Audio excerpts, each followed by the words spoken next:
Hello' everyone, good morning. কি খবৰ? ভালনে সকলোৰে?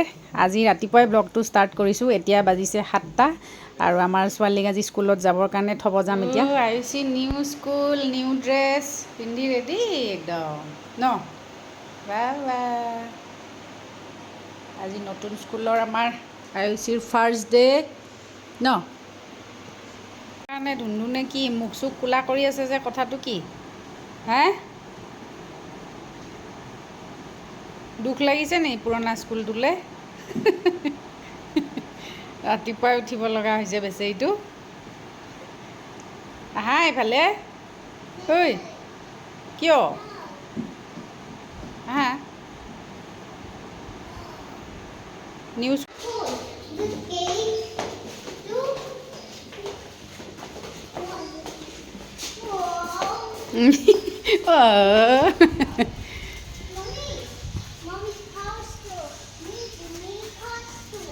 কি কৰি আছা? ইয়াত নহয়, কাৰত যাব লাগিব। দূৰ আছে নহয় স্কুল। তাই ভাবিছে স্কুটিতে যাব। ৱাও, উঠা উঠা উঠা।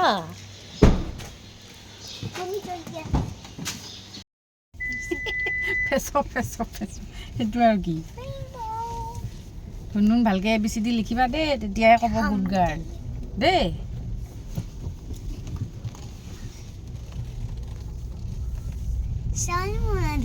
চান ওলাইছে, চান ওলাইছে।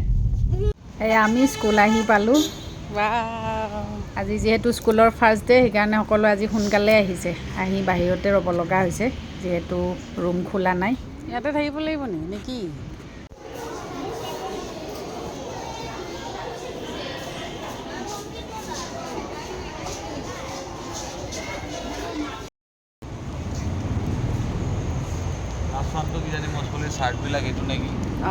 Class 1 hello'.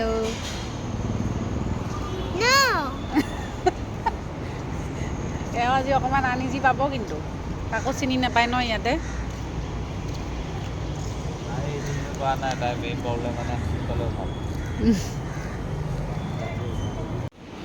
এইটো আয়ুষীৰ ক্লাছৰুম।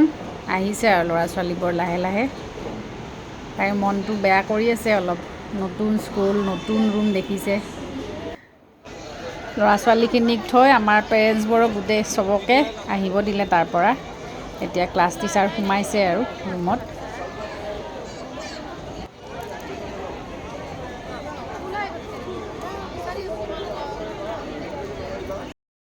ছোৱালীজনীক যে থৈ আহি ইমান বেয়া লাগিছে। ইমান দূৰত দিলোঁ স্কুলখন, কিন্তু উপায় নাই, আনুষ্ঠানিক শিক্ষাটো দিবই লাগিব তাইক।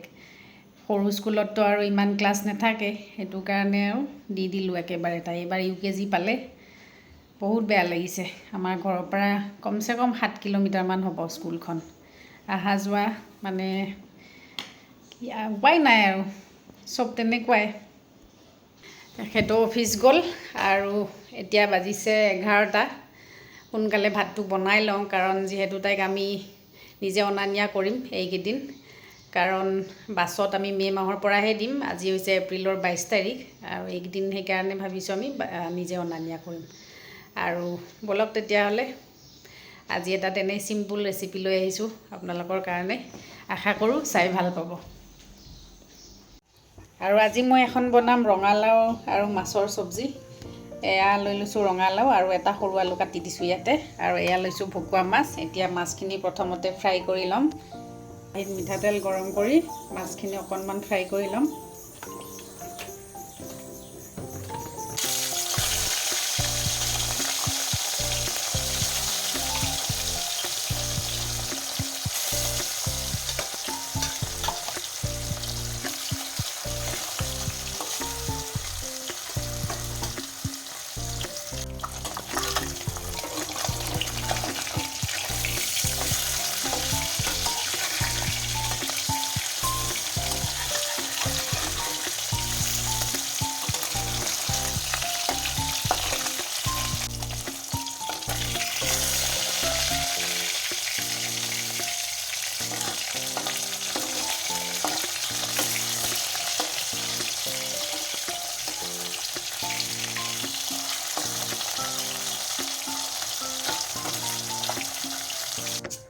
এতিয়া সেই একেখন কেৰাহীতে তেলত কেইটামান পাঁচফোৰণ দি দিছোঁ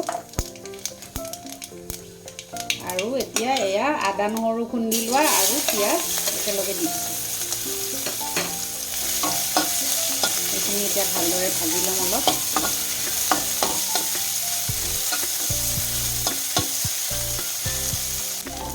এইখিনি ধুনীয়াকৈ ভজা হৈ গ'ল পিঁয়াজখিনি। এতিয়া মই ইয়াতে এয়া ৰঙালাও আৰু আলু কাটি লোৱা এইখিনি দি দিছোঁ।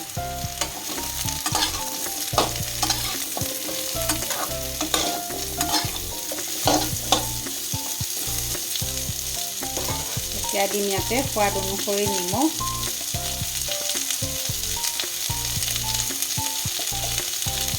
আৰু দিম এয়া হালধি। এতিয়া এইখিনি ভালদৰে লৰাই লৈ ভাজি থাকিম যেতিয়ালৈকে ৰঙালাও আৰু আলু আধা সিজা হৈ নাযায় তেতিয়ালৈকে ভাজি থাকিম। গেছটো কমাই ল'ব লাগিব।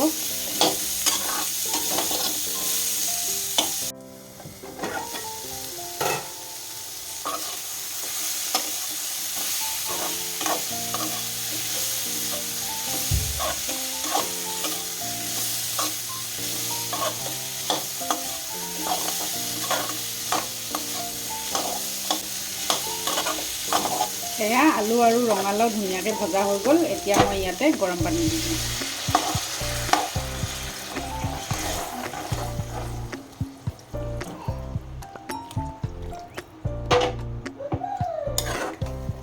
এতিয়া এইখিনি ভালদৰে উতলিলে তাৰপিছত মই ইয়াতে ফ্ৰাই কৰি থোৱা মাছখিনি দি দিব লাগিব।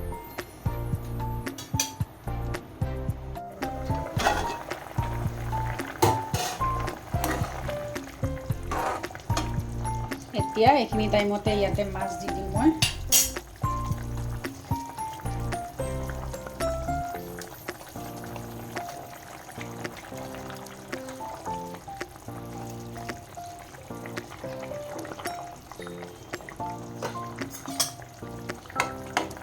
আলু আৰু ৰঙালাওখিনি অকণমান ভালকৈ সিজিলে মই এইখিনি অকণমান ভাঙি ভাঙি দিম। তেতিয়া ৰঙালাওৰ টেষ্টটো ধুনীয়া হয় খাব চব্জিত।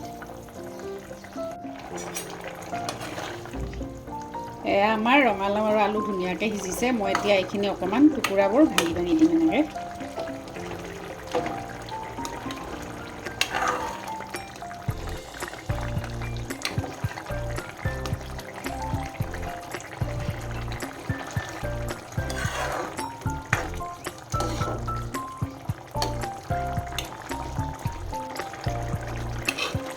আৰু এয়া আমাৰ চব্জি অলমষ্ট ৰেডি হৈ গৈছে। এতিয়া মই ইয়াতে কেঁচা ধনিয়া অকণমান কুটি পেলাই দি দিম।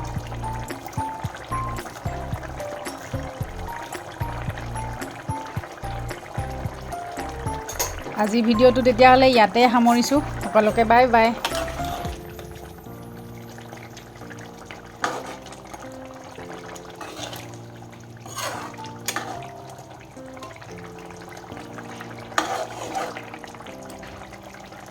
আমাৰ ৰঙালাওৰ চব্জি মাছৰ লগত ৰেডি হৈ গ'ল।